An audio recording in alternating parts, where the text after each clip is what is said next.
Hello and welcome to the Irish Spark podcast. Our aim, as always, is to bring you a progressive worker's perspective through interviews, conversations and readings. My name is James Callaghan and I'll be your host for today's episode.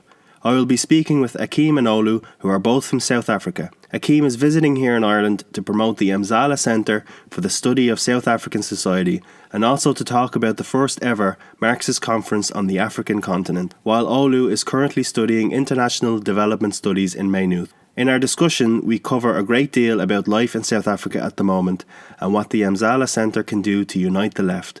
We hope that you enjoy the show.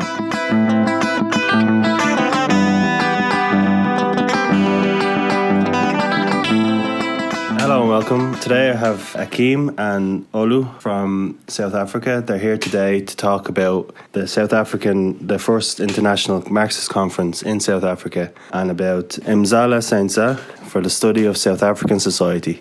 So welcome lads, how are you? Thank you. Welcome. You're welcome. So we'll start off by telling the listeners a little bit about the current political situation in South Africa. Thank you very much. The current political situation in South Africa can best be looked at now. We are going into election next year in 2019, and in this year the major political event was the change of the presidency. We now have a new president of the African National Congress in the person of President Cyril Ramaphosa, who, as we know, it comes out of the resolution of the 54th ANC National Conference in December last year. Through some political rift, or we can say, the ex-president was forced to resign, and we now have a new president who is trying to take the movement forward. And this comes as a backdrop to the political situation where there was charges of what we can call state capture, and through that, the whole president was forced to go, and now we have a new president now. And part of the problem we had before was the alliance, which actually involved the African National Congress, the South African Communist Party, and the Congress of South African Trade Union. There was a serious tension that you find COSATU, the Congress of South African Trade Union, being split. And you find the SACP2 at the peak of the last president were considering contesting election on their own. But now we are having what we can call a realignment of the tripartite alliance, finding a way to move the country forward. So the tripartite alliance is more stronger. And that is we, as the Mzala Centre for the Study of South African Society, what basically we are trying to do in all this political ramification is to provide a leftist alternative to the current political situation. Because as you understand the struggle for South Africa, we start from the National Democratic Revolution, and we are now going further in the struggle for socialism. And the president, who is he aligned with?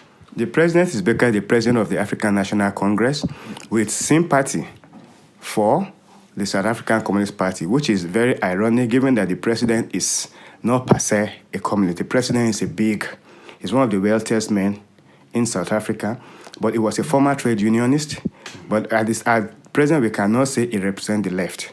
He's basically what we can call social democrat, basically. That's the best way. That is what he would describe him as a social democrat. He's basically not a socialist. He's sympathetic to the worker, but it's ironic that he's sympathetic to the worker because he's a big capitalist and we know where his interest naturally lies. Yes. And do you think that this president is bringing about better changes than the previous regime? He promised to bring better changes, not in terms of any radical leftist policy, but in terms of managing capitalism better. He's not promising socialism, and he's not going to force socialism, but he's going to manage capitalism better, and the onus is left on the movement, the workers and the party to force radical change, like minimum wage, providing housing, providing health, and guaranteeing education. So it's not basically any left alternative. Do you think the working class is better now than it was? They are not. I can't say they are better. It might actually be getting worse. Okay. You get, because you find the system now trying to, because of the goodwill that if we push the old president and put the new government in, he has a goodwill to further certain unpopular policies that directly affect workers. Recently, there's a talk about what we call retrenching workers in the public service. The Congress of South African Trade Union have promised to stand up against. So it's no promise. There is no illusion. There is no promise for the worker. It's basically continuing of the neoliberal program. Okay, so you're here to shed light on Mzala. Can you give the listeners a brief overview of who he was? Thank you very much. Mzala Nxumalo, Jabulani nobleman Mzala Nxumalo, was born in 1955 in South Africa and died in 1991 in London. Mzala is a committed cadre of the struggle. It's particularly struggle. His basic question that he asked that actually make him is the national question in South Africa.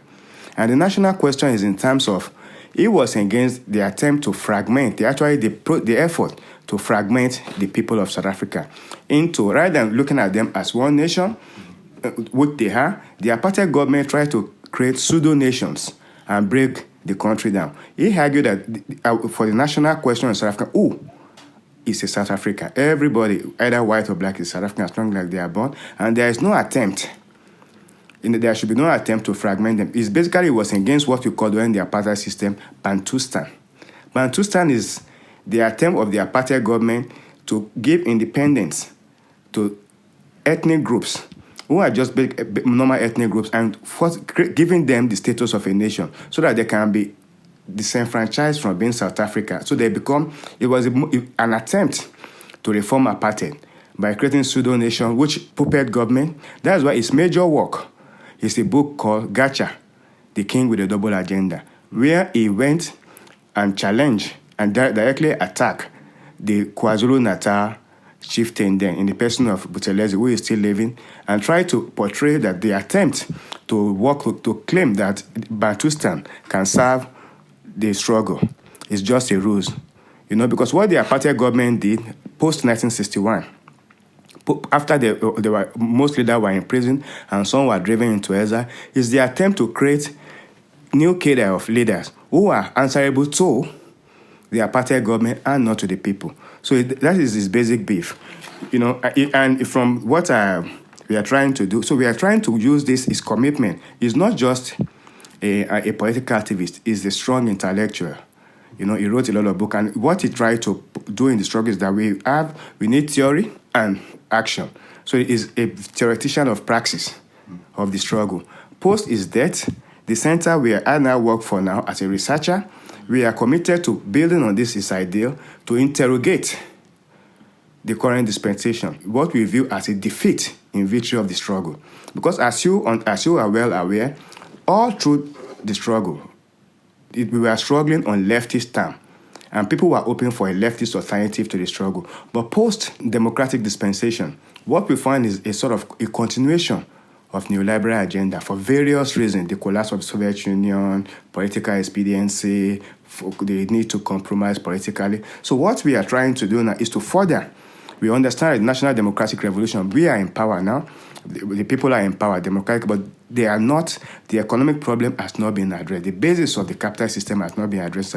So we, as a center, as an institute, we are a research institute affiliated to different universities in South Africa, like the University of Johannesburg and the University of Zululand. We are trying to provide a leftist alternative, trying to think from the leftist perspective and join ourselves with international leftist movement throughout the world to try to look at the way forward for South Africa and for Africa and the world broadly. So what have you done by building this alternative leftist? Can you talk a little bit more? The alternative we are trying to build is to try to rethink Marxism in the world today.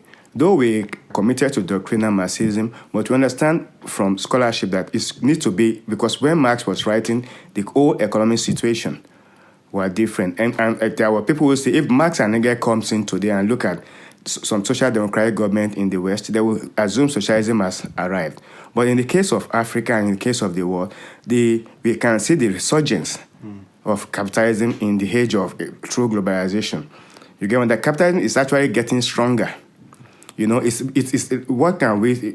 Europe is a good example, and American is a resurgence that the rightist movement are resurging themselves. So what we are trying to do is go back and mobilize through critical theory and praxis of how best. What is the alternative? There is an alternative to capitalism which has been suppressed. If you most scholarship you can see now from the 90s or early 80s, you can go through scholarship, you can go through theories of alternative to neoliberalism, nobody will ever mention Marx. But as we know from in the last 5 years, with the collapse of the world economic system, we find a resurgence of Marxism. So that is what we are trying to push for. Now, how we do this is through research. We have research. I'm a researcher, and we have students doing masters, students doing doctoral studies and postdoctoral studies, trying to relook at, one, the Marxist theory, and two, the African liberation struggle. That's the point we have now. We do this through facilitating seminar, trying to plan for the first Marxism on the continent, and through collaboration with the socialist left internationally. And in South Africa, is the right very strong? We see in all across Europe and America and the world at the moment, the right is getting stronger and more popular by the week, as it seems. What's the situation in South Africa? South African situation is very interesting because now, as initially, because of the racial complexity of the society, we find an organization now that we call AfriForum. AfriForum is remnants. We protect basically white minority interest. They are trying to push a right agenda, but from a very different perspective. Rather than promoting it from, say, where Trump will be coming from of triumphalism, supremacy, they are playing the rightist agenda from a perspective of victimhood. Why people are under attack. Rather than saying we are superior, we are better, from the locals, from the basis, from that epistemic base of they are superior. Now they are pushing it from the other side that they are being victimized. There's white genocide in South Africa. And those are the one set of right group. But now on the left too, people are trying to claim the economic freedom fighter, that they are the right of the left. That means they have the rhetorics of the left, of the right, like just vulgar. You get what I mean? So the saying who is right in South Africa, it actually is funny. It's different. Because the right, as essentially, is people who are claiming they are swarming. And even in Europe, the right here is saying they are swarming us, immigrants are coming, we have to protect. It's no more we are superior, we want to conquer the world. But in South Africa, the victimhood use of the right that's been under attack is what is going on. And then we have what we call, and it's difficult to say this, because can we say a black party trying to fight for social equality using the rhetorics of the right? You get what I mean? Can we say he is right or left? It's very difficult, yeah. It seems that the groups, rather than the whole working class working together, it's been divided into separate groups, whereas the whole working class should be together and fighting against. How do you bridge that gap, in your opinion? It is, what you are saying is very interesting, because while we can say the neoliberal tendencies in the political sphere are more united, the left is very, very fragmented. For instance, you can look at South African Communist Party, to which our organization, our center is sympathetic, and we can look at the Economic Freedom Fighter, we can look at the Social Workers Party, another leftist group, and we can see a lot of fragmentation. Yes. You get what I mean? For instance, COSATU, which was a big trade union before, massive trade union, has to lose an affiliate, that's the National Union of Metal Workers, which is a major force, which went on to now try to form a political party. We find the Economic Freedom Fighter, who are on the left, they are another party. The South African Communist Party, which is more stable and more known, is aligned with the ANC. So then we have the Workers' Party again. So if you, as a citizen, go to the poll and you have left tendencies, you cannot say, okay, they are not a united leftist bloc. So the future for the left in South Africa might be forming a united leftist bloc. So that we know, okay, this is the right people, parties like Socialist Worker Party, Economic Freedom Fighter, the New Workers' Party, unite to sponsor a candidate. So that is the future. But the left, as anywhere in the world, are very, very fragmented. Yes, that's true. You can see it all over the world. It seems to be a need for an anti-sectarian leftist party to unite the working class. So, Olu, you spoke about this centre that you've set up. Can you elaborate more on that, please? Thank you very much. The Mzala Centre for the Study of South African Society is a registered non-profit, and we are board members, and we are involved in researching South African society and continue Mzala's interrogation of the national question. Because as we can assert, when Mzala was dealing with the national question, it was during the struggle. What is the national struggle today? post the struggle in the new democratic dispensation. Though it is there, apparently what is in front of us and the social political situation apparently has changed. So we are asking, through research and scholarship, what is the national question in South Africa today and globally in the age where previously capitalism, we can say, allows big nation state. But now, as we can see from the case of Brexit and the different sectors, capitalism now prefers smaller states. They don't want nations. They want smaller states they can do small deals with who are not strong. So what is the national question in South Africa today, post-reconciliation? That is one of the questions we are trying to do. And in trying to do this, we are trying to mentor interns to improve social science research skill, basically, because what we are doing is through a critical study of providing leftist alternative and rethinking leftist thought. And we do, apart from that, we publish books, seminar paper and research, and we have a very vibrant library and archive, because we are not only on collecting the materials of the liberation struggle and conserving them, we are building new archive of scholarship in terms soft copies, hard copies. So we're trying to build a library. And part of what we do is, as I said earlier, we host scholars, and we have in our own researchers. We have currently 3 master's students, we have 2 doctoral students, and we have 1 postdoctoral student studying the national question, studying the transformation of curriculum in South African University. And our vision, basically, as I explained, is to be a center for left-wing thought and practice, not only in South Africa, but in Africa as a whole. And we are trying to promote the national question, re-engagement with national question through political and academic sound research.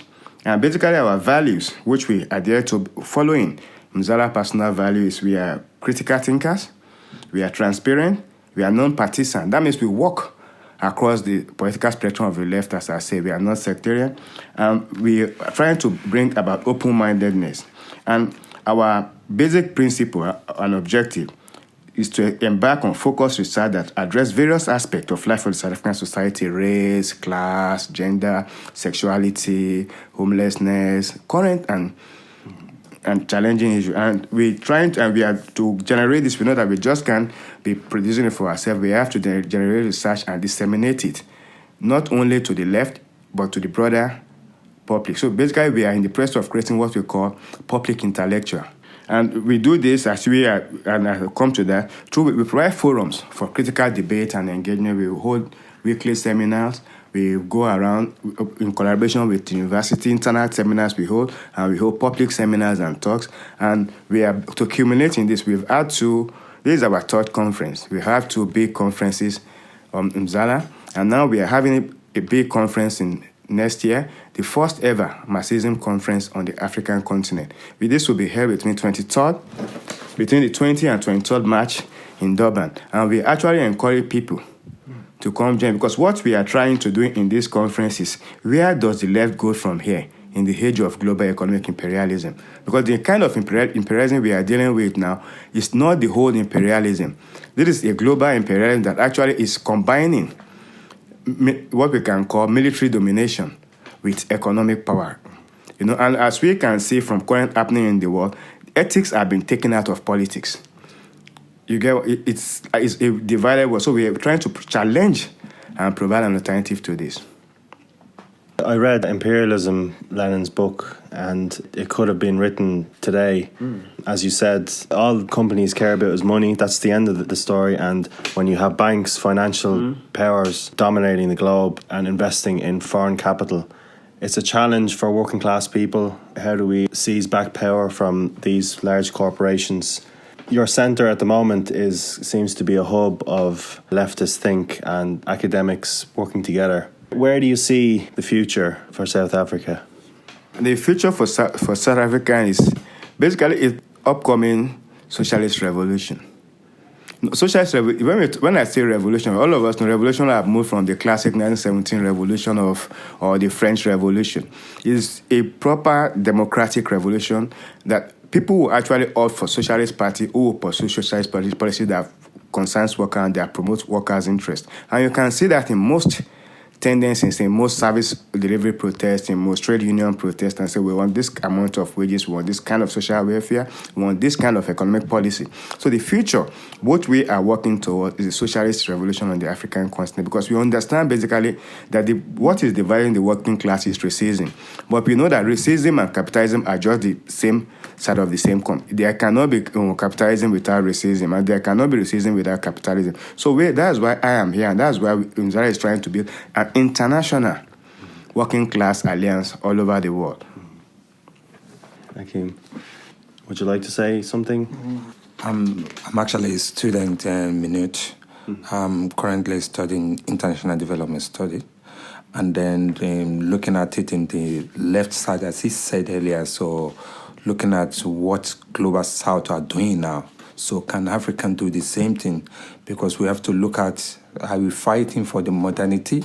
Are we fighting for the culture? Are we want to preserve what we have known as our own culture? So, but for my own aspect, I mean, an African live in Africa and an African live in Europe.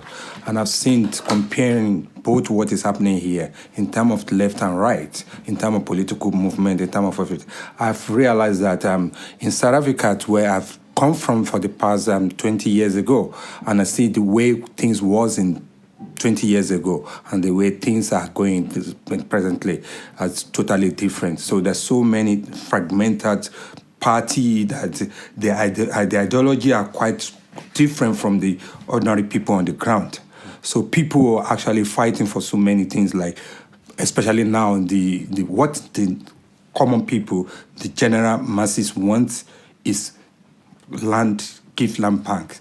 And then the other side, ANC doesn't know where they belong to. Are they left or right? Are they supporting the workers or not? So there is a confusions in that part of it. So this is what I for one, I want to look into in the near future if I have to do my research. Is ANC's right party for the ordinary people, or actually are working for a minority of capitalists who are actually controlling the wealth of South Africa? So like what we have seen, because mostly whenever I go out, what people are actually, what is going on in South Africa at the present? Is it the right thing? Is it the wrong thing? So there's a confusion. Are they neoliberal? Are they capitalists? Are they socialists? So many fragmented, as Olu has already said. There's so many fragmented of party. They need to come together and form one that are different ideas that is possible to become a reality, because there is no point when there is ideal without practicalizing. So if there is idea, but they can't put it on there is no agreement. So now, what I see, and then with the experience I've gathered here so far in Ireland, I see if we South African can come together, especially like what happened today, which I've been part of it, witnessed it, like the movement of different organizations, solidarity. So that's what we are still lacking in Africa. And why? Because a lot of people have witnessed a lot of promises which has never been delivered, especially with the present government, which is the ANC. So there's a confusion. They promise so much ordinary people, and there's never been deliver of their promises. So many more. There's more of homeless and homelessness. The addictions is one of the addiction problem is one of the. So all these things need to be answered. It's a national questions need to be answered. But government of the present are not in. Another problems that I can reason that is, although it's a global problems, we have seen in global south like corruption. But corruption in Africa today is beyond a controllable. So at the controlling, we see where there's a faction within the party, especially within the ANC. We're not ANC now. We are seeing the faction within even the so-called national party. I mean, now the Democratic Party, whereby the leader of the party is just a scapegoat or just a face of the black. That's what we don't really know, because now even so who was so-called the leader of the black party, the black in the DA now. So we cannot see much what is happening there. So same thing in the so-called in the African National Party, whereby we are seeing the so-called African party who have been there for so many long. Are they answering the question of the masses? I don't think so. The new party that being is now vibrant party that is now promising, which is EFF, Economic Freedom Fighter. So, but what people, the minority now see themselves as a victim, as he said there. They see them as a victim that, okay, this party is not a party. It's just a party that is just about land. And what is the land in South Africa? Land is the serious questionable. The land is what because when they take your land from you, it's everything is being taken. So it's still a major problem that is need a consultation, national consultation. But we have seen we have seen what a party like African Forum, what they are playing. They are using the land to play a racism card, call it the international, to interfere into South African political affairs, which is now is becoming like what as we have witnessed in so many years in Zimbabwe. We see across Southern Africa now.